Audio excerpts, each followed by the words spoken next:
ceifadas pelos seus crimes, mas o do Senhor Jesus era pelos nossos crimes.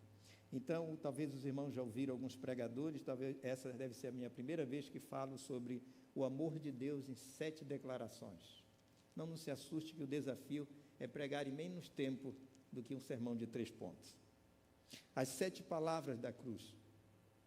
Há uma expressão de Dr. Hernandes Dias Lopes que diz assim: Jesus transformou a cruz numa tribuna e do alto do Calvário proferiu 7 palavras que impactam ainda hoje o mundo. Quais foram essas 7 últimas declarações ou frases de Jesus Cristo na cruz e o que elas significam para nós que estamos vivendo no século 21?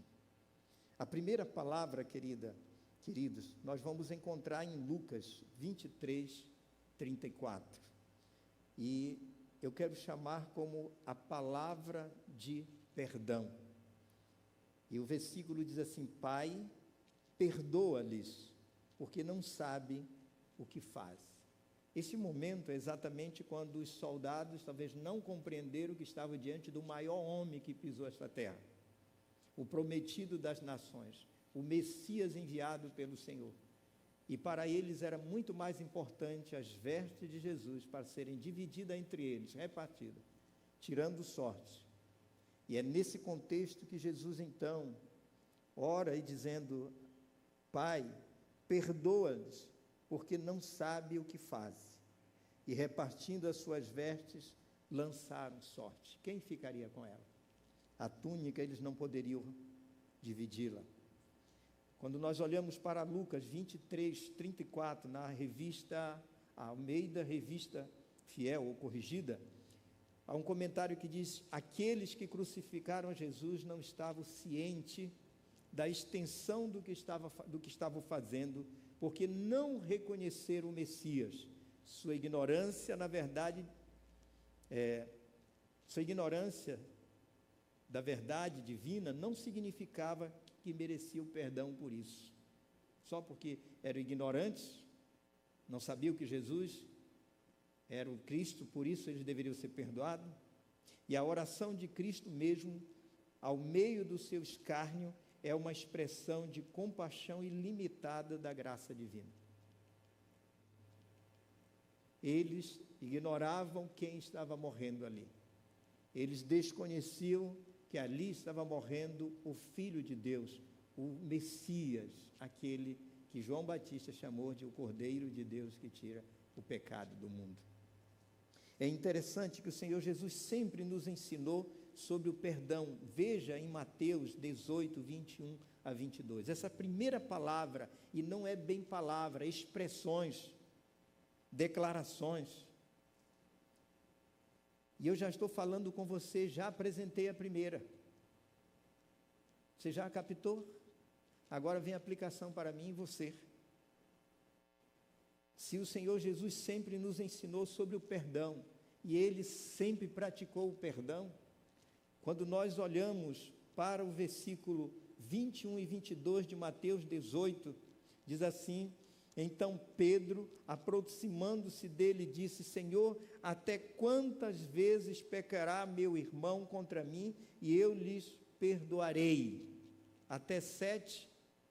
Jesus lhe disse: não te digo que até 7, mas até 70 vezes 7, infinitamente. Não é apenas 490, é infinitamente. Aí eu pergunto para você e pergunto a mim também: como está as nossas vidas, mais precisamente como está a sua vida no aspecto de perdão? Aí você diz para mim: perdão, pastor, é coisa boa, eu gosto de receber perdão. Fico muito feliz. Ou talvez você diga: não, eu não gosto desse negócio de perdão, isso é papo furado de alguém que chega me pedindo perdão, não gosto disso. Mas talvez você seja daquele que diz: eu amo ser perdoado. Mas a pergunta é: como anda a sua vida nesta área de perdoar, de receber perdão e ser perdoado? O que o Mestre ensinou, Ele praticou na sua vida e praticou no processo da sua morte. Aqueles homens estavam dividindo, estavam tirando a sorte quem ficaria com as suas vestimentas. E ele olha para ele e diz: Pai, perdoa-os, eles não sabem o que fazem. Perdoa também aqueles que o julgaram. E é muito importante, querido, quando eu falo do perdão, em conceder perdão a alguém, pedindo ou não. Eu achei interessante que eu já ontem acompanhei um pouco da mensagem do Adonias com os jovens aqui, mesmo com uma dificuldade com a saúde, né, mas ministrou, foi anestesiado pela palavra, né? E ele mencionava sobre isso, essa disposição de ajustar com os outros, de ter esse interesse de fazer reconciliação. Não é algo só do discurso.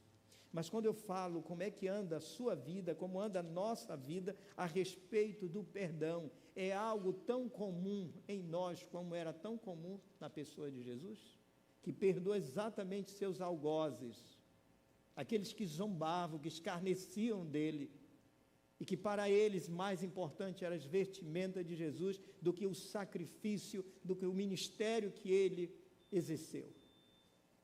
Mas eu também pergunto, você é uma pessoa que gosta de receber perdão? Mas eu pergunto mais, você tem capacidade de perdoar a você mesmo? Como assim, pastor? Nunca me falaram desse negócio de me perdoar. O problema é que quando nós não aprendemos a nos perdoar, nós carregamos chagas pela vida toda, não vivemos uma vida plena, que é a vida que Deus nos concedeu na pessoa de Jesus. E carregamos enfermidades, não conseguimos perdoar os outros, porque nunca concebemos a possibilidade de que nós também somos dignos de receber perdão. E eu não digo em relação a Deus, porque o perdão de Deus a nós é graça. E não falo a respeito do outro, mas quando Deus me perdoou e as pessoas me perdoaram, por que eu então continuo carregando as mazelas das minhas práticas do passado? Quero lhe perguntar isso, você tem concedido perdão para você? Isso faz toda a diferença. É costume nós carregarmos as nossas chagas, as misérias do nosso passado, achando que nós devemos ser mutilados pelos nossos erros do passado. E nunca saberemos o que significa vida plena, vida abundância. Vida plena, vida abundante, é vida com perdão, concedido, recebido e auto-perdão. É tempo de virar essa página, mas eu continuo perguntando, como está a sua vida no aspecto perdão? Tem uns que dizem assim, não, isso não compete a mim. Não, perdoar não é comigo não, isso é com Deus. Deus já perdoou a pessoa. Quem perdoa, aprende a andar a segunda milha. Se não aprende, não perdoa antes, na caminhada da segunda milha, aprende a perdoar. Teu pai me disse uma coisa, Dona Dias, uma vez, nós estávamos conversando assim, depois do culto, ele disse, pastor, sabe o que eu acho interessante? Que Jesus nos ensinou a caminhar a segunda milha. Isso é mesmo, Armando. E ele disse, pastor, é nessa segunda milha que a gente aprende a perdoar. Verdade. E andar a segunda milha não é comer 2 quilos de sal, não é andar 5 quilômetros. É continuar recebendo a pessoa, ainda que você tenha uma demanda. Ande, que nessa caminhada você perdoa. A segunda palavra, ou segunda declaração na cruz, a primeira, exatamente uma declaração de perdão. Perdoa, eles não sabem o que faz. A segunda é uma palavra de salvação. Hoje mesmo estarás comigo no paraíso. É muito importante quando nós olhamos para o versículo 22, ele disse, e já está no texto aí, né? Lucas 23, 43, mas eu quero pegar o versículo 42 antes. E disse a Jesus, para a gente entender essa cena, Jesus está entre 2 ladrões, um da esquerda e um da direita. Um passou a dizer para Jesus, tu não és o Filho de Deus? Desce da cruz, salva-te e a nós também. O outro diz, tu não temas, estando na mesma situação, nós estamos aqui porque merecemos, estamos aqui como decorrência das nossas atitudes, mas este homem nenhum mal fez. E ele disse, Jesus, Senhor, lembra de mim quando entrares no teu reino. E disse-lhe Jesus, em verdade te digo que hoje estarás comigo no paraíso. Hoje mesmo estarás comigo no paraíso. Alguns gosto de tentar remodelar a palavra de Deus, mudando a vírgula de lugar aqui, para tentar dizer que não é naquele momento. É muito importante pararmos para pensar que, a respeito até a vinda do Senhor Jesus, acreditava-se no seio de Abraão. Aqueles que morriam na fé iam para aquele ambiente, para aquele local, aguardando o seu momento, aguardando a vinda de Cristo. E aqueles que rejeitaram a Cristo, aqueles que não viveram pela fé, também foram para um lugar de desprezo. Vocês lembram da parábola que dizem que nem é parábola, é um abrir das cortinas para mostrar como é a eternidade? Eternidade na vida de um homem que teme a Deus e serve a Deus, que entregou a vida para Jesus, e na vida de um homem que não conhece a Deus e não obedece. E céu para um, inferno para outro. E é muito interessante, queridos, que o que Jesus está dizendo, hoje mesmo estarás comigo no paraíso. É muito interessante que quando Jesus morre, alguns fenômenos aconteceram. Vocês sabem que o sol escureceu, a terra tremeu, os sepulcros se abriram e pessoas, santos ressuscitaram, homens e mulheres que viviam na fé, na esperança de ver o Messias. Morreram e não viram, e ressuscitaram, apareceram na cidade. Imagine o medo de algumas pessoas. Mas há um outro fenômeno extraordinário. Aquela cortina do véu, que era o véu do santuário, que eu já disse para os irmãos que nem 4 carruagens, 8 cavalos puxando, jamais poderiam rasgar aquela cortina de tão resistente que ela era. Jesus morre, o véu do santuário se rasga. Está aberto o acesso. O que Jesus está dizendo é verdade, e ainda os nossos corpos certamente ficarão até a ressurreição, e serão ressuscitados em corpos espirituais. Semeou o corpo natural e ressuscitará corpos espirituais. Mas partimos para o Senhor. Disse-lhe Jesus: em verdade te digo que hoje estarás comigo no paraíso. Nesta declaração, Jesus está assegurando a um dos criminosos na cruz de que quando morresse, ele estaria com Jesus no céu. Isso foi concedido porque mesmo na hora da sua morte, o criminoso tinha expressado a sua fé em Jesus, reconhecendo pelo que ele era. Nós somos culpados, estamos aqui porque erramos, mas este homem nenhum mal fez. Que coisa gloriosa! Mas não é só esse homem que é salvo ali. O centurião vai dizer, verdadeiramente este homem é o Filho de Deus. E aí eu já passei da segunda e estou na aplicação. Jesus salvou o ladrão na cruz e salvou a mim e a ti. Qual a importância, talvez seja a pergunta que não quer calar, qual a importância que estamos dando ao preço que Jesus pagou lá naquela cruz? Amados, o sacrifício de Jesus foi um martírio. Aquela noite toda, o dia quase todo, ele morre ali por volta das 15 horas, quando ele dá o último brado, quando ele entrega o seu espírito. Quão miserável é ou são os nossos pecados. Se nós não atentarmos para o que o pecado faz, nós não valorizaremos o que Cristo fez por nós. Deus não estava brincando com o Filho dele de morrer ou não, ou forjar uma morte. Jesus morreu de fato por nós. Os chicotes que os soldados romanos usavam, de couro, e certamente nas pontas tinham ou metal ou osso, que cada vez que era dado, eu não posso mostrar uma imagem que certamente vai causar escândalo, se mostrasse uma imagem do filme Mel Gibson. Mídia não mostra não. Quando ela batia, ela arrancava pedaço. O teu Salvador, o nosso Salvador, era tirado pedaço do seu corpo, tortura. Antes de passar por isso, vocês pensam que ele seguiu simplesmente numa via reta?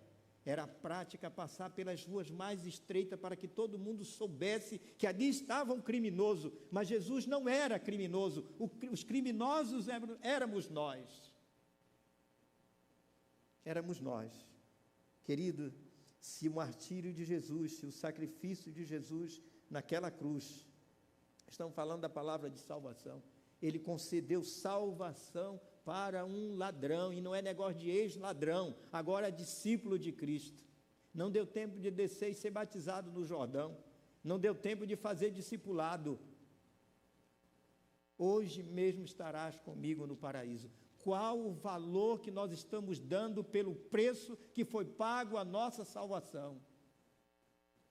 Se nós não medirmos a dor de Cristo, o sofrimento dele, a tortura que ele passou, nós teremos uma salvação volátil, relativa, que hoje é e amanhã não é. Uma salvação relativa que alguém pode pegar e jogar fora, como se a salvação estivesse na mão de alguém. Qual o preço? A perseverança de um cristão depende de medir as consequências que os pecados que cometemos e que toda a humanidade cometeu, o preço que Jesus pagou. E aí a coisa está entrelaçada. A primeira expressão é de perdão.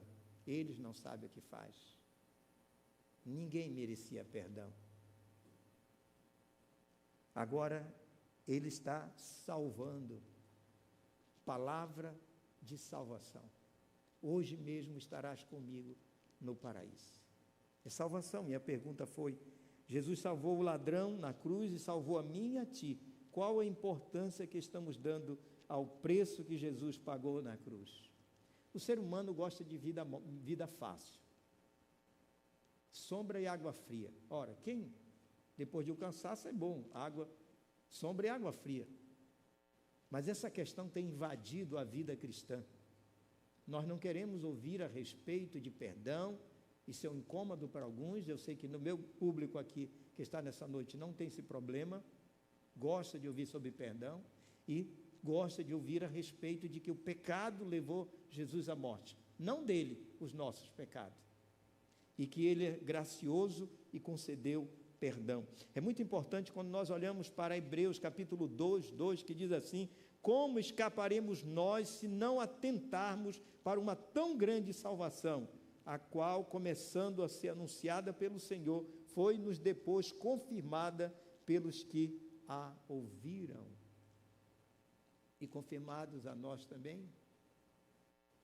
Quando nós falamos que é pela graça que somos salvos, é pela graça, mas não foi de graça para Jesus. Foi o sacrifício. A terceira palavra, a primeira exatamente de perdão. Ele concede perdão para mim e para você. E se você mergulhou no oceano do perdão do Senhor, você está curado dos seus traumas. Está superando. Não fica carregando um fardo, foi isso culpa do meu pai, da minha avó, foi o fulano, se alguém passou na infância, foi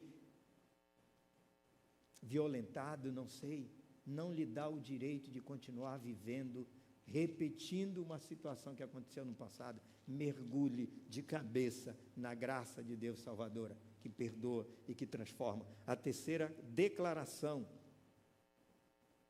palavra de cuidado. Mulher, eis aí teu filho. Filho, eis aí tua mãe. Quando Jesus viu a sua mãe em pé, perto da cruz, com o apóstolo João, o discípulo a quem ele amava, ele confiou os cuidados de sua mãe nas mãos de João. E desde aquela hora, João levou-a à sua própria casa, lá como está em João 19, 26 e 27. Neste versículo, Jesus, o filho sempre compassivo, está assegurando de que a sua mãe terrena seria bem cuidada depois de sua morte. E aí, como é que anda a nossa família? Hoje, eu não estive com os irmãos, eu fui lá em Agrovila, Castelo Branco, para ministrar aos irmãos de lá. Nós éramos 6 contando comigo, então eram 5. E nós tivemos um momento ali sobre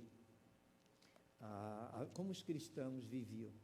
E a palavra que sobressaiu ali em Atos 2, 43 em diante, foi exatamente a perseverança na doutrina, nos ensinos de Jesus, na oração, no partir do pão, na comunhão. Perseverança. é muito importante. Um dos abordagens que eu fiz com ele lá é que o Evangelho passa a ter significado quando as pessoas dentro da nossa casa e os nossos vizinhos percebem se nós vivemos exatamente como Cristo vive. Eu vi de um jovem indígena que veio estudar em Castanhal, no IFPA, isso faz muitos anos, no início da minha caminhada. Ele me ajudou muito, um homem honrado. Ele dizia: Benedito, o primeiro campo missionário de uma pessoa é a sua família. E ele dizia para mim, e eu guardei isso no coração: se você não superar, se você não conquistar o campo da família, você terá grande dificuldade de testemunhar para outros. Porque quem nos conhece são os nossos familiares. Não é sobre isso que eu queria falar. Eu quero falar com você como é que anda a sua relação com a sua família. Quem tem mãe aqui, ainda viva? Todos tiveram mãe, né? Até eu que já perdi 3, ainda tenho uma. Baixa a mão. Você consegue ver sua mãe ou seus pais constantemente? Tem alguém que mora longe aqui? Os pais moram longe? Longe. Então eu entendo que por estarem longe, você talvez toda noite ou a cada 2 noites estão ligando para ouvir a voz. Valorize a família que você tem. Valorize a sua mãe, assim como Jesus valorizou a mãe terrestre que Deus deu para ele. Ele coloca na responsabilidade de João. E o cuidado é mútuo. João vai cuidar de Maria. Eu estou falando da Maria da Bíblia. Não é a Maria dos evangélicos nem dos católicos. Eu estou falando da Maria da Bíblia. Mulher temente a Deus. Mulher que cantou engrandecendo a Deus. É desta mulher que eu estou falando. Esta mulher que está ali no momento da crucificação, e ele olha e diz para João: eis aí o teu filho, para ela: eis aí o teu filho, eis aí tua mãe. E olha o que diz o versículo 27 do texto. Complementando Jesus, neste versículo, Jesus, o filho sempre compassivo, está assegurando de que a sua mãe terrena seria cuidada depois da sua morte, não ficou desamparada. Nós vivemos tempo em que muitos chefes de família estão causando caos na família e as deixam desamparadas. As nossas dívidas podem gerar um caos depois da nossa morte. Vocês lembram da viúva lá? De Sarepta, que aconteceu com ela? E que procurou Elias? E o que ela tinha em casa era a botija de azeite, lembraram? E aquilo Deus usou para tirar da encrenca que estava financeira. Ora, Jesus, vendo ali sua mãe, e que o discípulo a quem ele amava estava presente, disse à sua mãe: mulher, eis aí o teu filho. Depois disse ao discípulo: eis aí a tua mãe. E desde aquela hora, o discípulo recebeu em sua casa. Os estudiosos, os historiadores dizem que Maria foi morar em Éfeso, onde João passou um tempo longo. Ele a adotou como mãe. Na verdade, eu nunca adotei uma mãe. Foram elas que me adotaram. São elas que nos adotam. Mas há muitos filhos que precisam de mães nos nossos dias e dentro das nossas próprias igrejas. São mães que ainda não conhecem a Cristo, são mães que já não estão mais, são mães que não entenderam o porquê da decisão. E você, mamãe, toda bonitona aí, todas podem ser uma mãe espiritual, bem como os pais também podem ser um pai espiritual.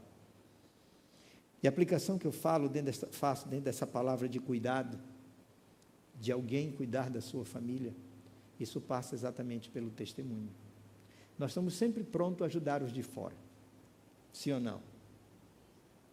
A gente é capaz de atravessar a cidade para ajudar o outro, eu não vejo problema, mas comece fazendo dentro da sua casa. É alguém da sua família que está hospitalizado, experimente passar a noite com eles. Tem muitas coisas que Deus gostaria de ensinar. Deixa eu dizer uma coisa para vocês. Irmã Ana Ferreira já está na casa dela, estive ontem com ela. Passou pela cirurgia, está quase andando já, viu? E agora o grande desafio é não deixá-la voltar sozinha para a casa dela. Nós adultos, eu conversava com o irmão Jânio ontem no gabinete, ele estava fazendo um serviço ali fora, depois ele passou lá comigo, de que nós precisamos, nós que estamos aqui, precisamos nos preparar para viver e morrer. E eu comparava com ele uma aeronave, tem toda a preparação, não é não, Fábio, para poder decolar? E é um preparo para o pouso. Mas nós estamos envelhecendo e não conhecemos o limite da nossa vida. Achamos que a gente é tão autônomo que está tropeçando, mas a gente quer fazer aquilo que já não pode mais fazer. Pelo amor de Deus, meus irmãos, ouça o que os seus familiares estão dizendo, isso é uma forma de amar. Aplicação para nós: Jesus valorizou os seus familiares, deu responsabilidade a João para cuidar de Maria, sua mãe. Qual a importância que tem a sua família para você? Quer mostrar trabalho? Mostre dentro de casa. Ficará mais fácil mostrar para o vizinho. São os filhos, é o esposo, é a esposa, são os nossos parentes que sabem quem somos nós. Eles darão o testemunho exato. Então, invista na sua família. Ligue, ore, visite. Quando alguém que nós amamos morre, a gente pede para alguém dar uma folga para a gente, e a gente sai deixando todo o trabalho e vai visitar um corpo inerte dentro de um caixote, de um caixão. Por que a gente consegue uma folga para ir quando alguém morre e não consegue se planejar para visitar alguém que a gente ama? É má gestão, é má administração. Se a gente pensasse, a pessoa que hoje estou servindo, a pessoa que eu amo, que me ama, se ela partisse, eu deixaria tudo para ir lá, que é onde ela não pode mais me abraçar. A pior despedida que eu fiz na vida foi tomar bênção para minha mãe quando eu tinha 5 anos e ela não me abençoou, porque ela não estava mais com vida. Você tem família, nós temos família, eles são preciosos para nós. Eu dizia para a irmã Ana, deixe os seus filhos cuidarem da senhora. A senhora lembra como a senhora cuidou do titio e da titia? Sim, pois é. A senhora cuidou deles, tinham cuidado da senhora. E a senhora cuidava dos seus filhos? Sim, sim. Agora eles estão cuidando da senhora. Minha irmã, olha, a senhora tem sua filha, a sua neta e agora o seu bisneto. 1 ano e 6 meses tocando com um violãozinho, botando todo mundo para cantar. E disse: isso é bênção de Deus. Valorizemos, amados irmãos, aquele tesouro que Deus nos deu. Você tem a família exata que Deus te deu. Não é a família do outro que é a família perfeita. Valorize, porque no aperto ou no momento de alegria, são eles que estão ao nosso lado, que choram conosco. Se vai para o hospital ou cai numa situação desprezível, quem está conosco, quem chora conosco são os nossos familiares. Então pergunto para você, qual a importância que tem sua família? Quarta palavra é de angústia. Ele diz: tenho sede. Depois, sabendo Jesus que já todas as coisas estavam terminadas para que as Escrituras se cumprissem, disse: tenho sede. Tenho sede. João 19, 28. Jesus está aqui cumprindo a profecia messiânica do Salmo 69, versículo 21. Puseram fel na minha comida e para matar minha sede deram-me vinagre. Ao dizer que estava com sede, levou os guardas romanos a darem vinagre, o que era habitual em crucificação, cumprindo assim a profecia. Jesus rejeitou. As mulheres piedosas, mulheres que serviam ao Senhor, elas preparavam algumas misturas para que aquelas pessoas não sofressem tão intensamente, mas Jesus rejeitou, sabe por quê? Por amor a mim e a você. Rejeitou. Ele sentiu sede, humanamente sentiu sede. A pergunta, quando se trata desta palavra, eu tenho sede, de que maneira nós poderíamos trabalhar isso? Quando nós olhamos para a vida de Jesus, que sendo Deus 100%, também era humano 100%. E ele morre como humano, como homem que se entregou. o limite. Por isso que é uma palavra de angústia. Não é igual àquela angústia que ele presenciou, que ele vivenciou no Getsêmani. Agora ele sente sede. Aquela noite, depois da Páscoa, em vez de dormir, tem o momento da oração no Getsêmani. É aprisionado, é levado, é chicoteado, é esbofeteado, é machucado, é surrado e resiste. E quinta noite, até a sexta-feira, o sexto dia do mês, da semana, sentindo dor, talvez sem beber água, sente sede. Esse é o preço da nossa libertação. Há muita gente sem pão e sem água, muita gente com sede de fato, e muita gente com fome da palavra de Deus. Na segunda-feira passada, falei para os irmãos que eu não tive como, na quarta-feira, eu não tive como participar do último evento na praia de Iracema, com o batismo, aquela caminhada que vocês conseguiram ver. Eu tive que tentar me preservar para poder viajar na segunda noite. Mas pela parte da manhã, resolvi pelo menos conhecer o local onde tinha sido o ambiente. E eu pensei que era só uma visita turística naquele momento. Já tinha terminado todo o evento, e eu resolvo parar para tomar uma água de coco. Seu Sebastião me contou a história daquele lugar. Um senhor que estudou até o 3º ano de administração de empresa, era o nome que era dado, mas que tinha muita sede da palavra de Deus. E quando nós estávamos conversando, curioso isso aí, irmãos, que podia passar despercebido, se aproximou um jovem, morador de rua, e falou para ele: se eu tenho água aí? Ele disse: só tem água mineral, é da venda dele. E ele disse: eu posso tomar essa água? Estava debaixo do carro. E ele depois que eu fui olhar, pegou um copo laranja e levou à boca. E aí ele resistiu. Aquela água do gelo que envolve o coco, que estava dentro daquele carrinho. Eu perguntei: você quer água? E aí passei a água mineral para ele. Ali nós começamos a falar de Jesus. Eu acho que foi ali 1 hora e pouco, ou mais. Resultado, aqueles 2 homens tinham sede não só de água. Um matava a sede dos outros com água de coco e água mineral. Mas os 2 tinham sede da palavra e entregaram a vida para Jesus. Ore pelo Sebastião, senhor de 72 anos, e ore pelo Kennedy, para que a gente consiga um espaço na Cristolândia em Recife, uma vez que não tem Cristolândia em Fortaleza. Jesus está aqui cumprindo a profecia messiânica do Salmo 69, 21.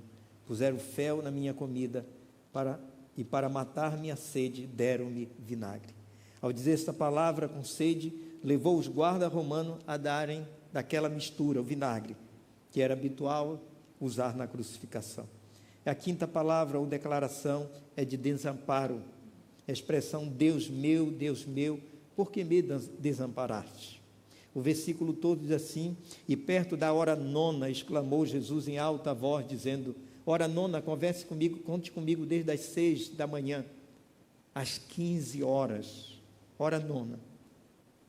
E perto da hora 9, exclamou Jesus em alta voz, dizendo: Eli, Eli, lama sabactani, isto é, Deus meu, por que me desamparaste? E aí entra uma crise na fé. Deus desamparou o seu filho? E alguns dizem: não, longe disso, jamais. Então Deus nos desamparou? Aí você diz: não, ele nos desamparou. Querido, este é o momento, em toda a eternidade, é o momento que Jesus vai experimentar a separação, porque ele me substituiu você naquela cruz. A miséria do pecado, a malignidade do pecado que estava sobre nós, o preço caiu sobre ele. Sentiu pela primeira e única vez sobre si a miséria dos nossos pecados. Ao dizer que estava com sede, já passei, né? Quando ele diz, aqui Jesus estava expressando o seu sentimento de abandono por Deus ter colocado os pecados do mundo sobre ele. Por causa disso, Deus teve que virar contra eles. Essa ideia de virar no sentido, como dizer, não vou socorrê-lo, não tenho como socorrê-lo. Você entende a gravidade de socorrer Jesus naquele momento? O mundo continuaria condenado, caminhando para o inferno. Ele ora lá no Getsemane, se possível, passa de mim esse cálice. Havia chegado a hora do cálice, o cálice do sofrimento. E o que mais fez Jesus orar no Getsemane não era um medo de enfrentar a morte da cruz, que não era brincadeira, era tortura, mas o momento da separação. O pecado faz separação entre Deus e o homem. Nós não podemos brincar com o pecado. O pecado é cruel. Nós não podemos crucificar de novo Jesus, nem vai fazer outro sacrifício, ele já fez, uma vez por todas. Mas saiba que o teu Senhor, quando pensares em pecar, quando pensares em reagir pesadamente, lembre que o Senhor passou por você, te substituindo. Quando Jesus estava sentindo o peso do pecado, ele estava passando por uma separação de Deus pela primeira vez e única vez em toda a eternidade. Ele foi também um cumprimento da declaração profética do Salmo 22:1, que diz: Deus meu, por que me desamparaste? Por que te alongas do meu auxílio e das palavras do meu bramido? E a sexta palavra, quando nós falamos sobre desamparo, você já se sentiu desamparado em algum momento? Por alguém? Talvez nunca por Deus. Talvez pode até ter se sentido, mas não de fato Deus te desamparou. Porque não nos desamparou na cruz. Há muitas pessoas desamparadas. E há muitos se sentindo desamparados. Mas lembra, o Senhor que entregou o Filho por você e por nós, Ele nos amou. Por isso que eu digo declarações, em 7 palavras, ou amor demonstrado em 7 declarações. A sexta palavra é uma palavra de vitória. Está consumado. E quando Jesus tomou o vinagre, disse: está consumado, e inclinando a cabeça, entregou o Espírito. Quem assistiu hoje a série do Tetelestai, pela Paz da Manhã? Essa palavra, essa expressão está, que é palavra de vitória, ou está consumado, é uma só palavra no grego, Tetelestai. E ela tem sentido de uma missão que um pai dá para um filho, uma tarefa, uma lição, e o filho diz: pai, eu cumpri a tarefa. Também na ideia do comércio, era uma dívida que era paga, e era carimbado naquele documento, Tetelestai, está pago. Mas também era usado para quem tinha comprado uma propriedade, iria legalizar no cartório esse documento. E aí era colocado também Tetelestai. Essa é a certidão, a propriedade é tua. O Senhor Jesus, quando gritou, está consumado, Ele está dizendo que cumpriu a missão que o Pai lhe deu para executar, para salvar o homem. E também pagou a conta que nós devíamos, rasgou a cédula de dívida que era contra nós, e nos deu a herança de sermos filhos de Deus. Está consumado. Está consumado. As últimas palavras de Jesus significavam que o seu sofrimento tinha acabado e que todo o trabalho que seu Pai havia dado-lhe a fazer, ou seja, alguns dizem pregar o Evangelho, executar milagres, obter salvação eterna para o seu povo, havia sido realizado, cumprido, concretizado. A dívida do pecado havia sido pago. Ele havia nos substituído naquela cruz. E finalmente a última palavra, palavra de entrega. E quando eu menciono essa daqui de vitória, e talvez nós estejamos chorando as derrotas do passado e não celebrando as vitórias que temos. Erga sua cabeça, olha para o eterno, olha para aquele que entregou o seu filho no nosso lugar. Celebre as vitórias, por menor que seja. Celebre porque muitas pessoas não podem fazer isso. Celebre porque você acordou com vida. Você tem um lugar onde morar, você tem pessoas que te amam, e o Senhor pagou o preço da tua liberdade. Palavra de entrega. E hoje à noite é noite de entrega. quando ele diz: Pai, em tuas mãos entrego o meu espírito. O versículo começa assim: clamando Jesus com grande voz, disse: Pai, em tuas mãos entrego o meu espírito. E havendo dito isso, expirou. Pai, nas tuas mãos entrego o meu espírito. Aqui Jesus está voluntariamente entregando a sua alma nas mãos do Pai, o que indica que ele estava prestes a morrer e que Deus tinha aceitado ou aceito o seu sacrifício, e ele se ofereceu a si mesmo, imaculado, a Deus.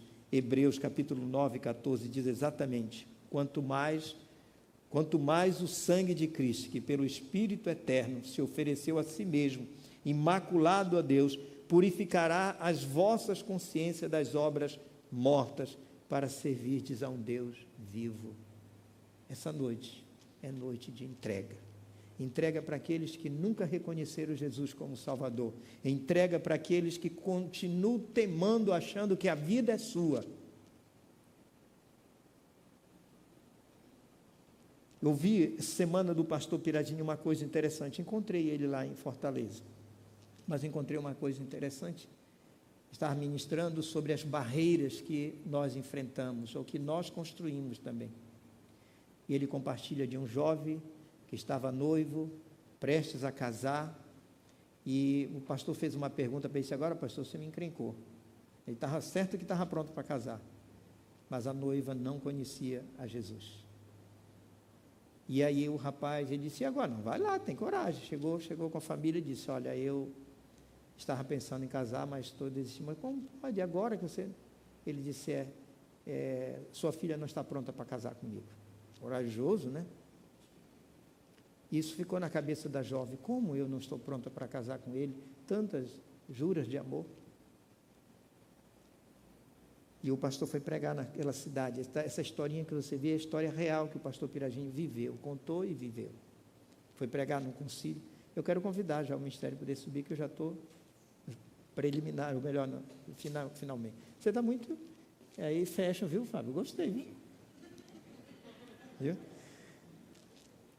O evento era num ginásio, muita gente. E aquela jovem não conhecia o pastor Piragini, aquele jovem não sabia que aquela jovem estaria naquele lugar. E na hora que o pastor Piragini falou de Cristo, entregar a vida para Jesus, aquela jovem saiu de onde estava e foi aonde estava sendo chamada para entregar a vida. O jovem estava lá e a viu. Talvez você diga assim: não, se eu fosse a noiva eu não queria mais ele. Não faça isso não. Ele a viu e correu e foi ao lado dela. Acompanhou a entrega daquela jovem aos pés do Senhor Jesus. E ele disse uma coisa para aquele jovem: não é a tua vontade que deve prevalecer, mas é a vontade de Deus. Tu tem um dono. E às vezes a gente sai por aí tomando decisões do nosso jeito. É ou não? Sim ou não? Ontem eu disse para uma pessoa: não é você que vai decidir se vai ficar aqui ou vai para sua casa. Orem ao seu Deus e pergunte onde é que Ele quer que você fique. Então, essa noite, se você ainda não encontrou Jesus como Salvador, saiba que Ele se entregou por você, Ele orou por você. Pai, não rogo somente por isso, mas por aqueles que irão crer na Tua palavra. O Senhor Jesus orou por você, te ama, entregou a vida por você. Se você não conhece a Jesus, entregue sua vida nesta noite. Esse é o momento. Tire o controle das suas mãos e passe para as mãos do Senhor. Mas isso não acontece só com pessoas que é descrente. Há muitos crentes fazendo aquilo que querem. É do meu jeito, é como eu quero. É assim, se não for assim, não vai. Ei, desça! Quem é Senhor é Jesus, que subiu na cruz, que morreu na cruz. Ele nos comprou, nós somos dele. Desça do seu pedestal, desça, renda-se ao Senhor. Ele é o Senhor, Ele te comprou. A tua vida é dele, a minha vida é dele, a nossa vida, fique de pé, a nossa vida é do Senhor. É nossa, do Senhor. Então, antes de tomar decisão, diga: Senhor, é isso que tu queres para a minha vida? Você pode estar mudando de um lugar para outro, tentando arrastar a sua família para um precipício, mas o teu Deus é o Senhor. Você pode estar saindo por aí fazendo dívida e encrencando a sua família de gerações. Ore a Deus, porque você tem um Senhor. Nós temos um dono. Ele mesmo entregou o seu Espírito ao Pai. A última expressão é: nas tuas mãos entrego o meu Espírito. Entregue a sua vida nas mãos do Senhor. Entrega é tirar das mãos. Saia do controle. Você tem um Deus que dirige a tua vida. O ministério